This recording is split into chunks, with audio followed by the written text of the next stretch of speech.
mukati mastreets esocial media manoswera nchiona kuti nyaya dziri kufamba sei zvinaumira musha handiti indakazviziva zvangu kuti hondo iyi yatangwa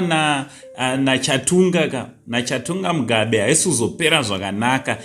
Tazoona passion java azoresponda pane kavidhio kaikati kambokuratidzai kachatunga achituka passion java handiti passion java azoresponda nepost randoda kuti ndinge ndinokuratidzai imonyorawo comment section kuti munofungei nezvepost iri. Asi chekutanga kana uri munyowani usati wasubscribe paSaint TV just subscribe, turn on your notification bell so that every time we upload a video you'll be notified. Also don't forget kuenda unofollow a Facebook page rakanzi Saint TV. More like this video ngatikande likes pa this video nekushare. Zviri kufamba here kwese kwamuri vazukuru vasekuru Saint. Post randoda kuti ndinge ndinokuratidzai vazukuru nderino iri. Natsozviverengerai, natsoverengai. Passion java roradza kuti akagumbuka to an extent yekuti ari kuthreatena kuti anogona kungovharisa account yachatunga. Ari kumutuka zvakare kuti hanzi face inenge munhu ane 49 years.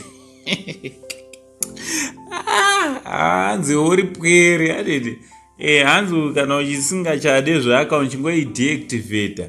Otherwise ameno ikoko ndeyekutothreatena kutoti otherwise togona kungozvidzima dzimezve. Akambozviita futi kuna Gringo ndofunga mueziva nyaya yachona.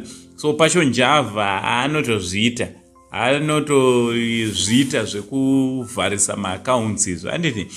Ameno munozviona sevazukuru zvazviri kutaurwa napassion java. Hondo pakati papassion java nachatunga anoiwina here hondo iyi kana passion anoiwina here hondo iyi because havese vanoclaima kuti vane mapowers vakomana vachona.